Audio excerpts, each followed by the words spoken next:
Materi yang akan kita bahas pada pembelajaran kali ini adalah tentang cerita atau novel sejarah. Judul materi tersebut merupakan bagian dari kompetensi dasar 3.2, yaitu menganalisis kebahasaan cerita atau novel sejarah. Adapun untuk tujuan pembelajaran ada dua. Yang pertama, menjelaskan pengertian novel sejarah. Kemudian yang kedua, anak sekalian juga diharapkan dapat menganalisis kaidah kebahasaan yang terdapat pada novel sejarah. Selanjutnya terkait dengan apa itu novel sejarah, di sini dikatakan bahwa novel sejarah itu dapat dikategorikan sebagai novel ulang atau rekon.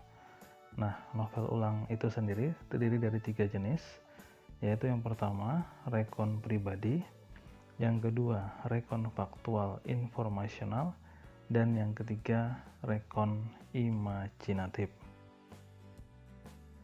Pertama, rekon pribadi adalah novel ulang yang memuat kejadian dengan melibatkan penulis secara langsung. Artinya dalam hal ini, penulis menggunakan sudut pandang orang pertama, di mana penulis menjadi pelaku utama dalam cerita yang ia tulis. Bisa saja nanti penulis menceritakan tentang pengalaman pribadinya menjadi sebuah cerita yang menarik untuk disampaikan kepada pembaca. Yang kedua, rekon faktual atau informasional adalah novel ulang yang memuat kejadian faktual seperti eksperimen ilmiah dan laporan polisi. Untuk rekon faktual atau informasional itu artinya cerita-cerita yang ditulis oleh penulis dalam sebuah cerita atau novel itu merupakan kejadian atau peristiwa yang benar-benar terjadi. Misalnya ketika pihak kepolisian merekonstruksi ulang sebuah kejahatan untuk mengungkap motif dan lain sebagainya, nah itu termasuk dalam jenis rekon faktual atau informasional. Kemudian yang terakhir, rekon imajinatif adalah novel ulang yang memuat cerita imajinatif dengan lebih rinci. Nah, novel sejarah yang hari ini kita bahas itu merupakan bagian dari rekon imajinatif. Artinya meskipun novel sejarah itu ditulis berdasarkan peristiwa-peristiwa sejarah tertentu, tetapi di dalamnya akan dibumbui dengan hasil imajinasi ataupun rekaan yang diciptakan oleh penulis novel tersebut. Seperti telah disampaikan sebelumnya bahwa novel sejarah termasuk dalam jenis rekon imajinatif. Artinya, novel sejarah didasarkan atas fakta-fakta sejarah yang kemudian dikisahkan kembali dengan sudut pandang yang lain yang tidak muncul dalam fakta sejarah.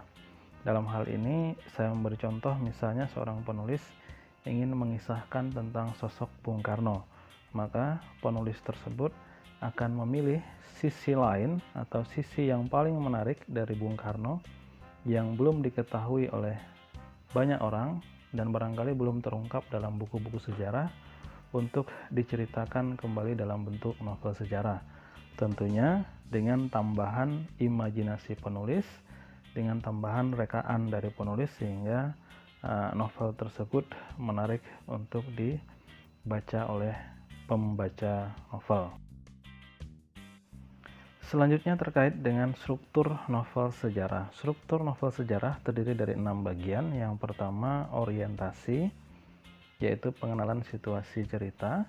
Yang kedua, pengungkapan peristiwa. Yang ketiga, tahapan menuju konflik. Pada bagian ini, sebab-sebab terjadinya konflik mulai dimunculkan. Yang keempat, komplikasi. Pada tahap ini, konflik antar tokoh mulai mencapai puncaknya. Kemudian yang kelima, penyelesaian atau resolusi. Ini merupakan jalan keluar dari konflik yang terjadi antar tokoh. Dan yang terakhir adalah koda. Biasanya koda ini berisi pesan atau amanat yang ingin disampaikan oleh penulis kepada para pembaca novel sejarah tersebut. Selanjutnya, anak-anak sekalian diminta untuk membedakan antara novel sejarah dengan teks sejarah. Dilihat dari namanya ini mirip, tetapi kalau kita lihat dari segi isinya ada perbedaan yang sangat mendasar ya. Kita lihat perbedaannya satu persatu. Yang pertama, untuk teks sejarah isinya harus merujuk pada hal-hal yang pernah ada atau terjadi. Sedangkan kalau novel sejarah itu isinya dapat bersumber dari hasil rekaan atau imajinasi dari si penulis. Perbedaan yang kedua, teks sejarah itu mengungkapkan bagaimana sesuatu terjadi di masa lampau. Cerita tidak dapat ditambah atau direka karena teks sejarah ini juga sifatnya ilmiah ya, berdasarkan hasil penelitian dari para sejarawan. Sedangkan novel sejarah, penulis bebas menciptakan imajinasinya mengenai apa, kapan, siapa, dan di mana.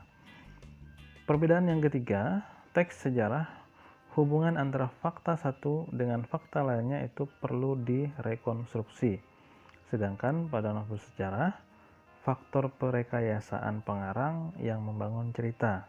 Sekali-sekali memang ada relevansinya dengan situasi sejarah. Perbedaan yang keempat, pada teks sejarah, sejarawan sangat terikat pada fakta mengenai apa, siapa, kapan, dan di mana peristiwa terjadi. Sedangkan pada novel sejarah, pengarang novel tidak terikat pada fakta-fakta sejarah. Semuanya dapat berupa fiksi yang tidak perlu dibuktikan. Yang kelima, teks sejarah, pelaku, hubungan antar pelaku, kondisi dan situasi hidup masyarakat semuanya harus sesuai dengan kenyataan yang terjadi. Sedangkan pada novel sejarah, pelaku, hubungan antar pelaku, kondisi situasi hidup masyarakat semuanya dapat merupakan hasil rekaan atau imajinasi dari penulis novel tersebut. Selanjutnya adalah terkait dengan kaidah kebahasaan novel sejarah. Berikut akan disampaikan beberapa ciri kebahasaan yang akan sering kita temukan ketika kita membaca sebuah novel sejarah. Yang pertama, dalam novel sejarah kita akan sering menemukan kalimat-kalimat bermakna lampau. Misalnya ada kata prajurit, gusti, patih, dan lain-lainnya yang untuk konteks zaman sekarang itu merupakan kata-kata yang sudah hampir tidak pernah kita gunakan lagi.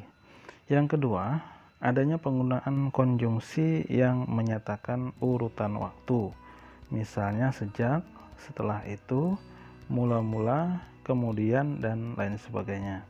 Yang ketiga, adanya penggunaan kata kerja material, yaitu kata yang menggambarkan tindakan seperti menggores, mendayung, dan menggenggam. Yang keempat, adanya penggunaan kalimat tidak langsung. Kalimat tidak langsung itu sederhananya adalah kita mengulang kembali atau menyampaikan kembali apa yang sudah dikatakan atau disampaikan oleh orang lain sebelumnya. Nah, cirinya tampak pada penggunaan kata mengatakan bahwa, misalnya menurut, mengungkapkan, menuturkan, dan lain sebagainya. Kemudian yang kelima, adanya penggunaan kata kerja mental. Misalnya merasakan, menganggap, menginginkan, mendambakan. Yang keenam, adanya penggunaan dialog, artinya percakapan langsung antar tokoh yang terlibat dalam cerita yang disampaikan pada novel sejarah tersebut.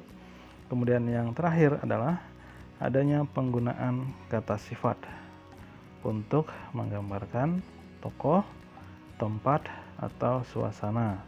Seperti misalnya contoh kabut tebal, wajah cantik, dan lain sebagainya. Nah, itulah kaidah kebahasaan yang akan sering kita temukan ketika kita membaca sebuah novel sejarah. Baik, saya rasa demikian yang dapat saya sampaikan terkait dengan judul materi kita pada pembahasan kali ini, yaitu tentang novel sejarah. Selanjutnya saya berikan tugas yang sangat sederhana, Yang pertama, catat semua materi yang sudah saya sampaikan sebelumnya pada buku catatan Anda masing-masing, berikut dengan penjelasan-penjelasan yang mungkin menurut Anda penting untuk diingat.